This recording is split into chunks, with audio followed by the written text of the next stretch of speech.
Prepare for a true revolution. Actually, you can prove God exists. Questioning tradition, because what you've been taught isn't always true. The truth will set you. Welcome to Truth Revolution. I am Dave, and with me is Pastor Jeff of Revolution Church, and this is where faith and reason meet. Yes, we believe you can have faith the same time you have science. Right. And to prove it, we brought an astrophysicist along for the ride today. Right. We have a special guest today. Astrophysicist Jeff Zweerink is a research scholar and executive director of online learning at Reasons to Believe. He earned a PhD in astrophysics from Iowa State University. His writing and speaking encourage people to consider the connection between Scripture's truth and scientific evidence. He is the author of Who's Afraid of the Multiverse and co-author of the Impact Events series. Jeff also holds a part-time research faculty position at UCLA. Welcome, Jeff. Welcome. It's good to be here. Yeah, and I might add to your great list of scholarly things here, you are a regular guest on the Truth Revolution show. Well, that should be right at the top there. That's right. There you go. That's right. He has a faculty position at UCLA, but more importantly, he sometimes talks to Dave and Jeff. Right. Now, today we're talking. Thanks for talking to us, man. Well, and I enjoy talking to Dave and Jeff, too. It's a fun time. Yeah. All right. Now, the reason we had Dr. Zweerink on today is because quantum equations are messing with our heads. You may have heard in the headlines that the universe may not have a beginning. They found new math that made it possible for the universe to not have a beginning. So general relativity, Einstein's ideas about the beginning of the universe is all gone. So everything that we've been talking about on the show as far as the universe is concerned is all wrong? Gone. Wrong. It's just so I wish I had the Price is Right little dun dun dun dun. Right? Yeah. Of course, we're also going to do a Bible contradiction today, but Jeff, why don't you go ahead and enlighten us exactly what this article is talking about? Well, it's one of those things that from a physicist, or to kind of understand the background, you almost have a little bit of physics, but scientists over the last 100 years have repeatedly been kind of pointed towards this conclusion that the universe has a beginning. Right. And there is this one problem with concluding that there's a beginning, is that those evidences for a beginning all rely on general relativity being correct at the various early moments of the universe. And the one problem with general relativity is that it's not a quantum theory, and scientists believe that quantum mechanics is the more foundational than general relativity. And so people have been looking at how do you make quantum theories of gravity, and this latest attempt of saying here's maybe how you might do it seems to indicate the universe might have existed forever, so that there wasn't a big bang. So that's kind of the general principle, is that when we're trying to get that quantum theory of gravity, there seems to be these indications that the universe might not have had a beginning. Okay, that obviously has implications for Christianity. Right. Yeah. I mean, just to break it down, one of our favorite arguments for the existence of God is the Kalam cosmological, which says everything that has a beginning has a creator. Right. But if the universe didn't have a beginning, that would have a problem for the Kalam cosmological argument. Right. Now, that's a big deal. So. Yeah, it is a big deal. So I'm going to read here from phys.org, which is probably physics. It's a physics place, by Lisa Ziga. The universe may have existed forever according to a new model that applies quantum correction terms to complement Einstein's theory of general relativity. The model may also account for dark matter and dark energy, resolving multiple problems at once. Now, give it to me real briefly here. Is it true that this new model not only obliterates the beginning of the universe, but it solves lots of other problems? That is their claim, that when you do this correction to general relativity to make it include some quantum effects, and don't get me wrong, this is not here's the quantum theory of gravity, here's an attempt to move towards that way. They claim that it gets rid of the singularity, so there's no place where space-time has a boundary, or what we would call a beginning. And it also helps us explain the dark matter and the dark energy. Now, I'm a little skeptical of that part, but that kind of falls into this general class of models that seems to get rid of the beginning when you include these quantum effects. Okay, so break it down even a little further. What's the main difference between general relativity and quantum theory? Why are these two things opposing each other in some ways? Okay, that's good because we think of everything as kind of continuous. When I talk about today and tomorrow, I think, okay, I can talk about an hour from now, or a second from now, or a tenth, or a millionth, or a billionth of a second, and I could divide time into arbitrarily small pieces. Right. That's a classical way of looking at things. And I don't mean nice classical music. It means that things are continuous, that they break down into arbitrarily small pieces. Sure. Well, quantum mechanics comes along and says, no, wait, things come in discrete bundles. And so when I look at energy, I can't arbitrarily divide it. It comes in discrete bundles. And so once I get down to a small energy, it's either 1 or 0. It's there or not. And so for people who work with audio, it's kind of like trying to mix analog and digital. Okay. Digital is 1 and 0. Analog is divide up how you can't mix the two. Okay, so it's kind of like receiving a packet on the internet. If you take too much information away, it just becomes meaningless. You have to have. Well, it becomes not there. It's either there or it's not there. Okay. And so the general relativity is a classical theory where things can be infinitely divisible, or at least space and time are infinitely divisible. Okay. Whereas quantum mechanics is a discrete theory, or a digital theory. It's ones and zeros, if you will. And so that's the big thing. How do you mix this digital ones and zeros with the analog, which is continuous? That's what you're trying to do there. I see. And that's a very difficult thing. Are there scientists who suggest just doing away with general relativity because they think they're going to find all the answers with quantum mechanics or quantum math? No, well, that's the other big difficulty, is that general relativity is a spectacularly successful theory. So you can't just do away with it. But when you get to the earliest moments of the universe, where the temperatures and the densities are as high as they are and all the energy that's involved, you need both general relativity, but you also need quantum mechanics. So you got to figure out how to meld the two. And that's the difficulty. That's the trick that scientists are trying to figure out. Okay. And so, like the article says, the Big Bang singularity is the most serious problem of general relativity because the laws of physics appear to break down there. Ahmed Farid Ali at Benha University said. Would you agree with that statement? If general relativity is classical and it's the right description, then yeah, that's what it predicts, is that it predicts the laws of physics break down. And to a physicist, myself included, that's problematic. I mean, I don't like it when the laws of physics break down. Now, as a Christian, I'm willing to say, all right, the laws of physics are how God sustains the universe, and so God's free to do things however he chooses. Right. Yeah. But for a lot of scientists, where it breaks down, they say, all right, maybe that's a sign that we don't have the complete explanation, because that's more generally what the case is. But you heard it here first. Dr. Zweerink does not like it when the laws of physics begin to break down. Unlike us on the Truth Revolution show, we love it, because then no. It's just called mayhem. Okay, so it would be problematic. The laws of physics are a good thing for us. Right. Yeah. Generally speaking, general relatively speaking, they are. All right, now let's bring this to the beginning of the world now, or the beginning of the universe. Excuse me. What exactly is the Big Bang, and how does it relate to what we were just talking about? So, if general relativity is correct, in fact, when Einstein first proposed general relativity in 1915, as he began to apply it to the universe, what he recognized is that it said that the universe is dynamic. It's either growing and getting larger, or it's shrinking and getting smaller. Right. And observations over the next 10, 15 years afterwards showed conclusively that it was getting larger and growing. And so if you apply the equations of general relativity, you run them back in time, it said, wait a second, the universe began to exist.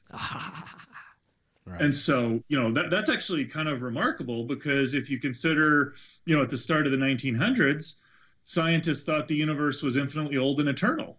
And so here now, general relativity comes along and says, no, the universe looks like the universe has a beginning. That's a remarkable conclusion to come to.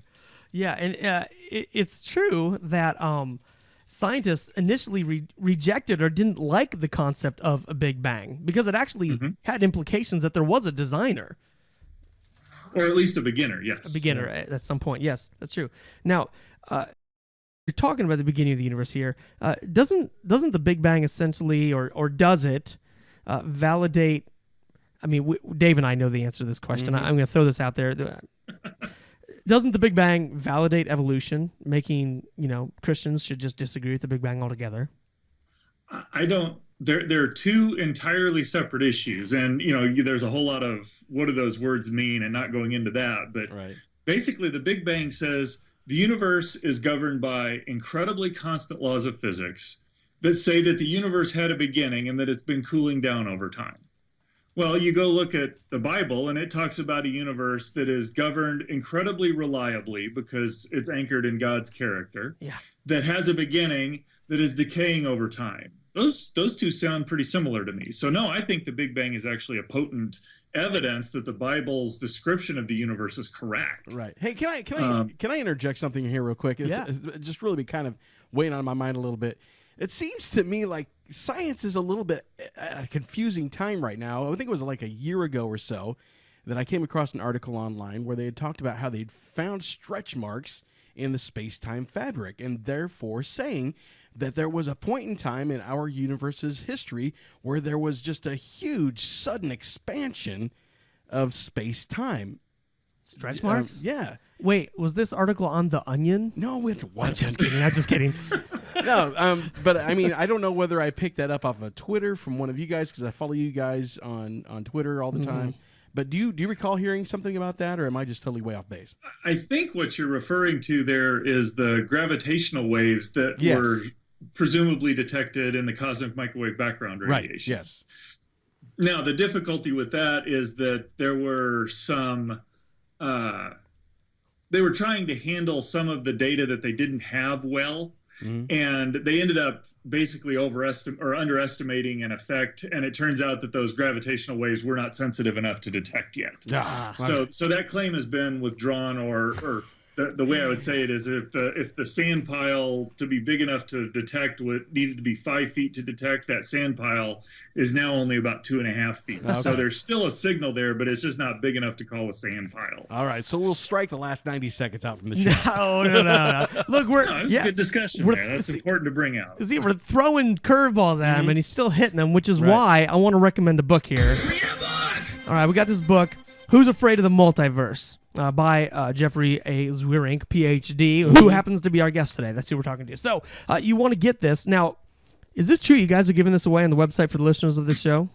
You bet it is. So if you go to our website, there is a little icon that has a microphone, and you click on that microphone, and you can fill out some details, and we'll mail you a copy of Who's Afraid of the Multiverse. Reasons.org is where you want to get to. And, of course, truthrevolution.tv. We're going to link to that like we always do. And we actually did a show with Jeff about the multiverse, and we referenced this book. I've read this book. Dave's read this book. It is amazing. Well, during that show, I pretty much was a puddle on the desk for most of the part because I just totally blew my mind. But I don't know. I vaguely remember it. I don't know if anyone watching can see, but I've got half the book highlighted. It's a good book when you have as much highlighted as you don't have highlighted. Right. So anyway, get it. Who's Afraid of the Multiverse? Get out to truthrevolution.tv and get over to reasons.org. You can get that book. Great stuff. Now, you let's get back to the this thing we were talking about. Do you think this is as serious of a challenge to the beginning of the universe as the pop media seems to indicate it is? Because they're just exploding. Yeah, everybody's all over it. They're going nuts. Is it in question? Is it pretty serious, or where's it at?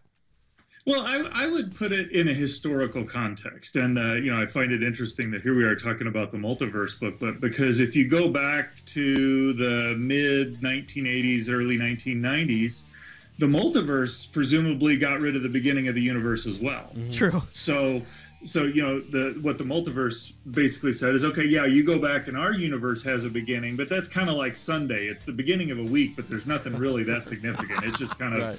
There's a bunch of other weeks out there, so who cares that our universe had a beginning, because all those other universes had a beginning, and presumably all that multiverse or universe generating has gone on forever into the past. So there's no real beginning to things. That was the argument there. All right, I'm gonna have to pause you there. We're gonna take a break. We're going to come back after this and continue talking about the beginning of the universe, whether or not this new model in quantum mechanics actually gets rid of the beginning of the universe. Get out to truthrevolution.tv and Revolution Church every Sunday at 9 and 11. We'll be right back. Truth shots from... Truth Revolution. And we're back. We're talking to Jeff Zweerink from reasons.org about, did the universe actually begin, or has it been persistent forever? Everybody actually knows it's 36 years old.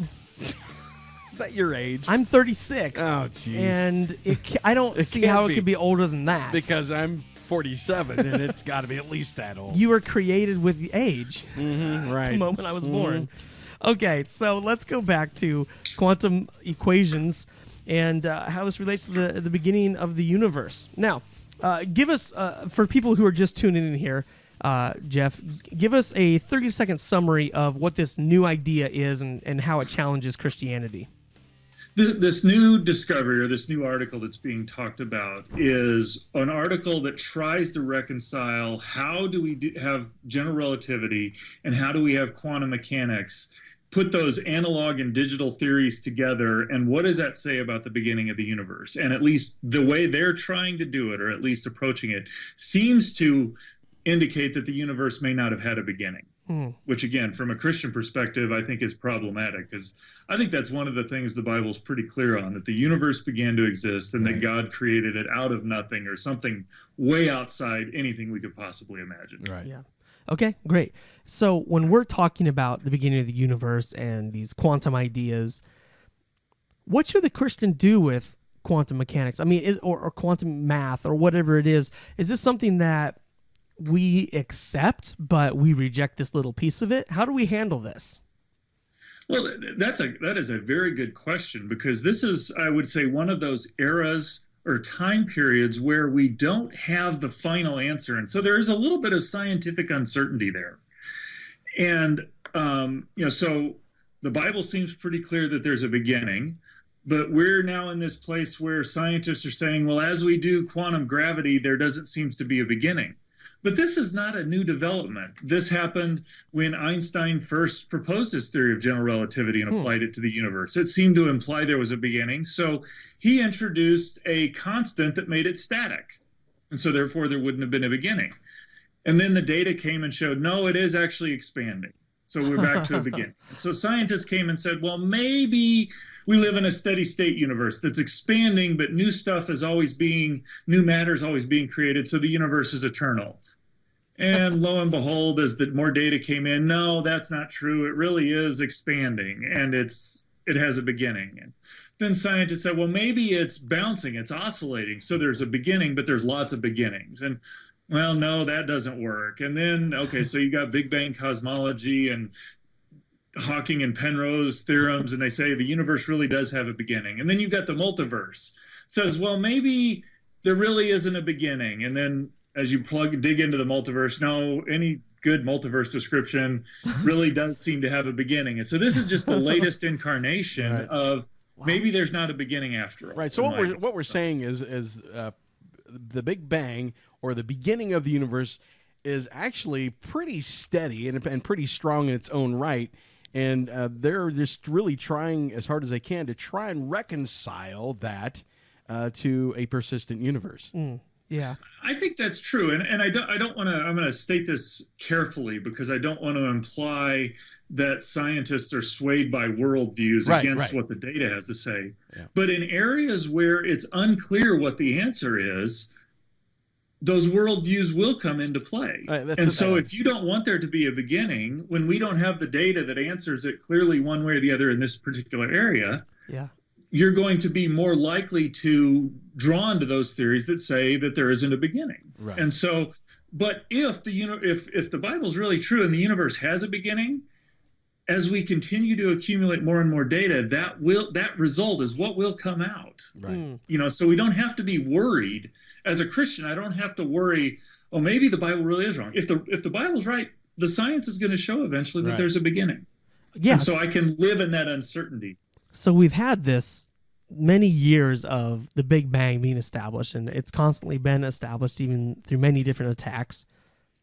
Is this quantum attack on the Big Bang a little more serious than some of the other ones? It seems like it's based on solid math, whereas the other ones were more or less theories or just new ideas that eventually got proven wrong.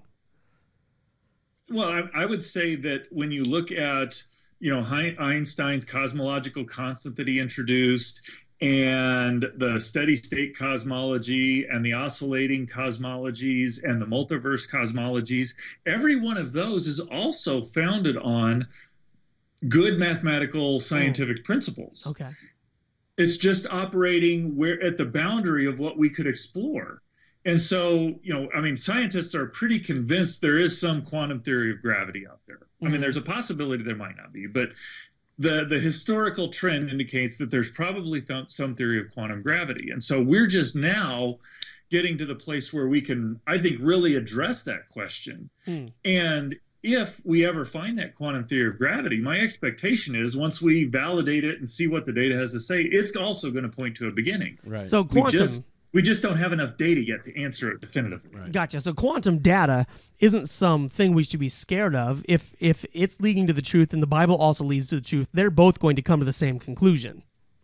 Exactly. Okay. Exactly. That's great. We're going to take a second here and do our Bible contradiction. Bible contradiction. All right, Bible contradiction today. Shall we swear an oath? Okay, this is from evilbible.com. Yeah. Numbers 32. We probably give them more press than anyone else. Probably. All right. Their clicks have probably gone up a lot since we started doing this stuff. So Numbers 30 and verse 2 says, when a man makes a vow to the Lord or takes an oath to obligate himself by a pledge, he must not break his word, but must do everything he said. So that's Numbers. However, Matthew 32 through 35, or 34 through 35 says, but I tell you, do not swear an oath at all, either by heaven, for it is God's throne, or by the earth. What the heck is going on? Which one? Do you swear an oath like in Numbers, or do you not, like Jesus said? All right, we're going to use our cracked acronym as we normally do to solve Bible contradictions. Hit me with it. And also to study the Bible. We're going to use C and A. The first C stands for Context. and the A stands for Author's intent. very good. Now let's read the context. I'm a good student. Let's read the context of Jesus' statement. Okay. All right, so before we even read that, Numbers, very clearly it's saying, right, if you make a vow, you keep it. Right. Right. Yeah, do what you say gonna do. That's right. Let's read all of Jesus' statement and not just one little part of it. So let's look at the context here. Okay, Matthew 5:33 through 37. Again, you have heard that it is said to the people long ago, do not break your oath, but fulfill to the Lord the vows that you have made. But He's quoting. He's Right. quoting. But I tell you, do not swear an oath at all, either by heaven, for it is God's throne, or by the earth, for it is his footstool, or by Jerusalem, for it is the city of the great king. And do not swear by your head, for you cannot make even one hair white or black. All you need to say is simply yes or no. Anything beyond this comes from the evil one. Okay, so let's look at a few of these things. That was the whole context. You can tell he was even quoting the book of Numbers there, or referring to it somehow. And so what's he really getting at? The cultural context back then. People would swear by all kinds of things.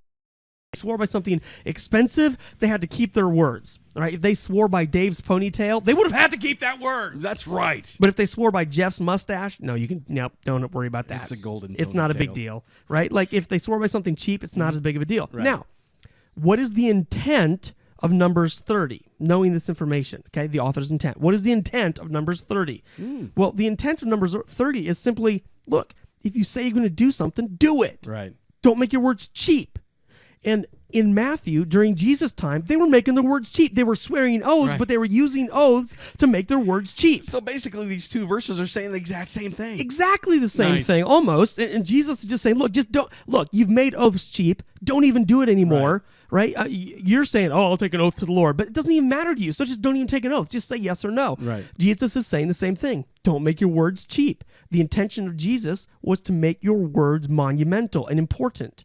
And that's the same thing as the book of Numbers was doing. If you take an oath, you better stand by it. I'd also like to point out that in the book of Numbers, if you read the context, this is not a command. It doesn't say take a vow, take an oath. It just says if you do, then you better follow it. Right, there you go. And Jesus is saying, nah, you know what? Don't even take oaths. Just stand by your word. So they're not even contradictory, even apart from all the intentions. So, hey, Dr. Zweerink, anything else you want to add to that? No, I couldn't agree more. It's just one of those things that it's important as Christians, or for everybody, but especially as Christians, that our words mean what we say. You know, if we say we're going to do something, just do it. Yeah. So that both of those passages are talking about make sure your words mean what they say. So, Absolutely. And that's the answer for our Bible contradiction today. Bible contradiction. Back to the not the multiverse. The universe. The beginning of the universe. Well, there may be back to the multiverse, but this particular universe of the Right. multiverse, which did have a beginning, at least that's what we're positing today. So, if Jeff, when you're talking to people about this and they bring up the idea that the universe maybe was eternal, what for you is kind of the Achilles heel of that notion? Well, it kind of depends on why they're saying that. There's some. This one is kind of at the forefront of our knowledge, and they're saying, "Hey, maybe this speculative way of unifying quantum mechanics and gravity, it seems to get rid of a beginning." Mm-hmm. And it may be, but we just don't have the data to answer it right now. And I would say there's kind of a class of 5 different frontiers of physics type ideas where they kind of make that sort of argument. And so, some of that is just say, well, I see why you might say that, but I think it's equally reasonable for me to conclude that there is a beginning based on the evidence I see so far. Gotcha. And just to be willing to wait out and see where this all leads. Okay, I'm going to put you on. I'm going to put you on Go pause there. You're going to hang around with us for 10 more minutes or so. Is that okay? Sure. Okay, we're going to go online only. So if you're listening on the radio, you got to get to truthrevolution.tv. Hey, Easter's coming up. It is. So you got to come out to Revolution Church. Check us out, 9 and 11 in the morning. Right, 1111 West South here in Salina if you're in town. If not, you can just Watch us on the website. live online. Yep. Go to our website, truthrevolution.tv. You'll find links to our church. You'll find links to Dr. Zweerink's book. You'll find links to Dr. Zweerink's website, reasons.org. There you go. All sorts of stuff. You got to get out of truthrevolution.tv and listen to the rest of this. I'm going to ask him about a moon on Saturn, an article published 2 hours ago. Wow. We'll be right back.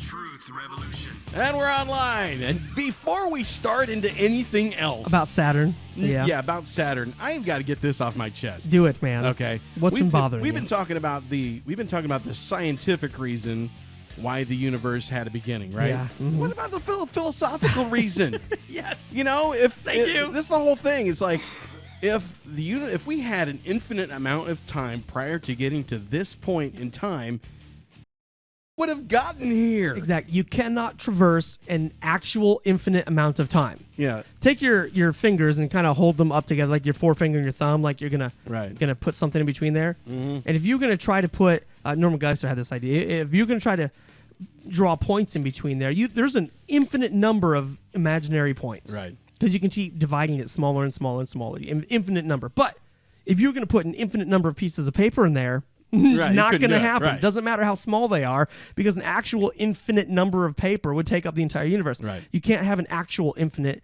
of something. If you had an actual infinite amount of time, we would never get to the point where we actually existed. Right. Dr. Zweerink, you want to weigh in on that? Is that what? No, I think you raise a very good point that we can focus on the scientific and forget that there is a whole evidence that's scientific, there's philosophical, there's theological, all of that evidence points to there being a God. And so let's not just squirrel away in the science and neglect to realize that there are philosophical arguments. There's one caution I would have, though, Sure. when we're arguing about infinite, is that we need to be careful that in arguing about infinite, we're not limiting what God has said or who God is. Right. So it may well be that God might have created something infinite. I don't find that to be a contradiction. Wow. Now, us being finite beings will find that weird and unusual, but I find God weird and unusual, and I generally have to adjust my view to what he's revealed, not make what he's revealed fit with my preconceived ideas. Amen.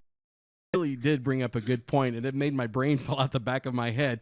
That God is, if God is God, and if God is the God of the Bible, He could create something infinite, so we shouldn't have to worry about stuff like that. So Yeah, I'm mean, not tripping. An infinite, an eternal God would have the capacity to do something like that. That's true. Just to now, that doesn't negate the point that I don't think you can traverse an actual infinite. Right. And so, So I think there's philosophically a good argument that doesn't limit that God is actually infinite. So, Right. Amen. So if we're gonna use God as the reason, that still gets around the point we're making anyway. So yeah. Okay. Right. So back to the science here. What do you think is probably the best thing about this new discovery or new science that they're proposing? Are we talking about the moon and No, Saturn, we're talking or about are we talking about the general relativity? Yeah, general relativity, the quantum equation. Well, I mean, I think as a person who interacts with scientists, when I talk about the beginning of the universe and I'm talking about the space-time theorems of general relativity, I am always conscious of a limitation that I know general relativity breaks down right at the beginning of the universe, which is when I need it to be valid to establish there's a beginning. And so what I think is valuable about this research is that it advances us towards the more complete theory, this quantum theory of gravity that will allow us to really more strongly confirm that the universe had a beginning. Okay, that's cool. So to put it into context, if you go back to the late 1900s, you had Newtonian dynamics. That was the view of the universe. That was the gravitational view of the universe. Right. But in that theory, which was incomplete, there was no beginning to the universe. And so it was the advent of general relativity that got us thinking about a beginning in the first place. Well, my suspicion is that when we get to that quantum gravity, it's going to force us into that position even more strongly. Wow. Right on. That's amazing. So now this may be outside your wheelhouse, but what did Einstein seem to think about general relativity breaking down at the beginning of the universe? I think that bothered him. Part of, I think, why he introduced that cosmological constant was to make sure that the universe was static and you never ran into that point where there was a beginning, where the laws of physics might break down. But he spent a lot of his scientific career trying to unify general relativity with electromagnetism, which were the two known forces at the time, which those turn out to be the two most difficult forces to unify. So it's kind of ironic.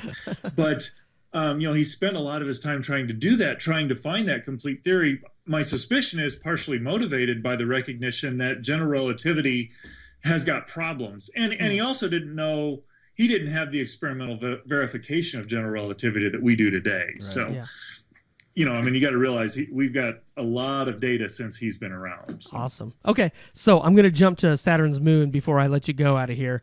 This was posted online just 2 hours ago. It'll have been, by the time this gets on air, it'll have been a week or so ago. But this person writes from Business Insider, Jessica Orwig. The possibility of alien life thriving somewhere other than Earth is now stronger than ever before. Oh, boy. Underwater hydrothermal vents, the same kind that may have spawned life on our planet, seem to be lining the ocean floors of Saturn's tiny water-enriched moon called enchiladas. Enchiladas. Enchiladas. I plan to do that. Are you hungry, Jeff? I am hungry. That's awesome. I may have to use that one. According to 2 recently published papers. So this is the most compelling evidence we have so far that blah, blah, blah, and on and on. So give us a lowdown on this. Have you had a chance to look at this yet? Do you know what they're talking about? I've been able to look at it briefly, and what I do know is that there is this moon of Saturn that has a core in it of solid rocky type material. It also has a liquid ocean of water surrounding that, and then it's got a very thick layer of ice. And by thick, I think it's hundreds of miles, if not more. Wow. So this is pretty thick. But what they're finding is that there are geysers, or these jets of material spewing up out of the ice there. So there's got to be these fissures that propagate down to where the water is. And in these fissures, or in this stuff that's spewing out, they find evidence of materials that tell them that there's a rocky ground, or rocky material under there. Wow. So what that means is that you've got these hydrothermal vents deep underneath this water. There's water around it, and there's ice. And where, the standard mantra, where there's ice or where there's water, there's going to be life. So if that's the case, then you're going to have life here. That's the argument being put forth. Now, how do they know this? Do they have something on the surface there? I have a satellite. Did you already say that? There are 2 things. One, we can actually look at Saturn's or Enceladus with telescopes here on Earth and get it. But there's also a satellite that is orbiting, and I'm forgetting exactly no, it's the Cassini. Yeah. So it's one of the satellites that is orbiting around the Saturn or its moon that is actually getting this data. So Okay. yeah, we have a satellite out there making it. Gotcha. Okay, so now they said in the article that it was similar to how life may have been spawned on our planet. Talk to me for a minute about that. Are there people who think this is how life came in existence here? Well, that is one of the prevailing ideas, is that life was first originated here on Earth at these hydrothermal vents on the surface of the ocean floor. And so you've got these places where, again, you've got fissures in the material underneath, and vents and jets of material come spewing out, and they've got a lot of carbon. They're carbon rich, and there's heat there. And so maybe this is where the chemical reactions and everything necessary for life to happen took place. Now, it's I think a plausible idea, something that we can investigate, but I would emphasize that it is by no means confirmed that this is how life originated on Earth. Right. We really don't know how life originated on Earth. So that's Gotcha. There is an assumption there that is the scientific data doesn't validate one way or the other. So if life occurred that way on Earth, and if you just add water to make life on other planets, and if it really is that way on this other moon, then possibly we found a theory that might show how life could occur on another planet.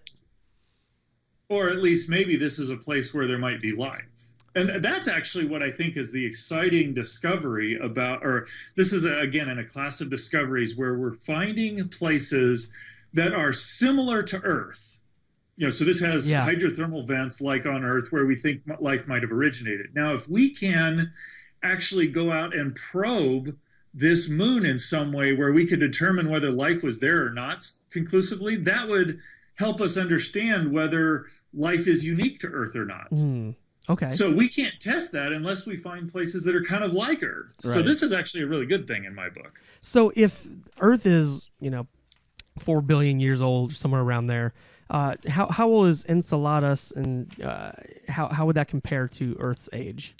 It's going to be basically the same age. All of the large bodies in our solar system were formed at about the same time. Okay, how does this one become so icy when other ones around it aren't quite that way?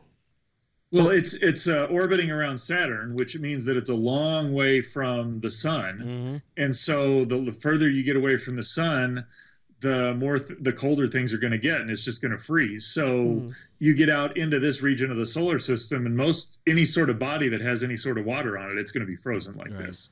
It just happens to have quite a bit of water on it. Okay, that's pretty interesting. I wonder, do we have any indication of how that planet got formed with so much water?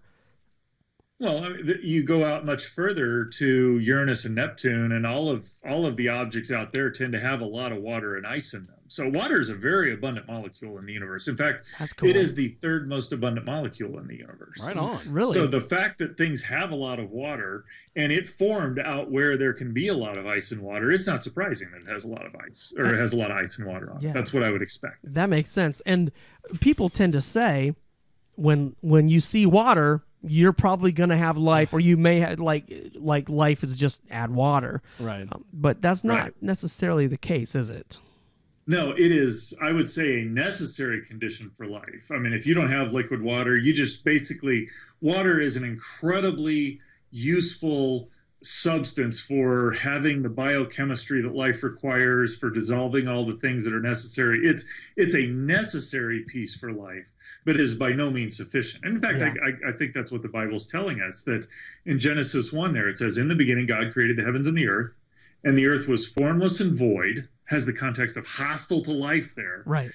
Darkness was over the surface of the deep, and the Spirit of God was hovering over the surface of the waters. So even though Earth was covered in waters, it was still hostile to life. Yeah. That's So really the fact good. that we find other places covered in water in my book, it gives us a place where we have the potential to go look for life, but it certainly is not there's going to be life there. Yeah, that's true. And when the Earth was covered in water, as scientists have confirmed, even the water there was really too acidic to allow for life. And so, I mean, that may be the case on these other planets or planetoids as well. Exactly. Yeah. There's lots of things that need to be met for life to be there. In fact, it may require some sort of miraculous intervention, or at least certainly some contrivance of circumstances that God brings about to allow life to originate. Yeah, which you actually bring up a good point. None of us here, I think I can speak for Jeff on this. None of us are saying there is no alien life. Period. We're not saying that. Right. No. Are you saying that? I am not saying that. No. Okay, we're not saying that. I mean, life can occur wherever God would like life to occur. Right. I'm fine with Amen. that. Amen. So, all right, I just want to make sure. All right, hey, thanks for joining us today. This has been really, really insightful and encouraging. Again, go out to reasons.org or get over to our site, truthrevolution.tv. Right. And we're going to link you to Dr. Zweerink's book, Who is Afraid of the Multiverse? You can get to their site and you can get a free copy of this book. If you want it, you got to go get it right now. Gotta get it. So how long will that be available? Usually it's a few days or something like that, right? I think that's correct, yes. So you got a few days to get it. Who's Afraid of the Multiverse? Get it out there and support Truth Revolution, support Reasons to Believe. Thanks for joining us today. And Dr. Zweerink, thanks for joining us as well. Thanks for having me back. Okay, show is over. Hey, thanks, man. I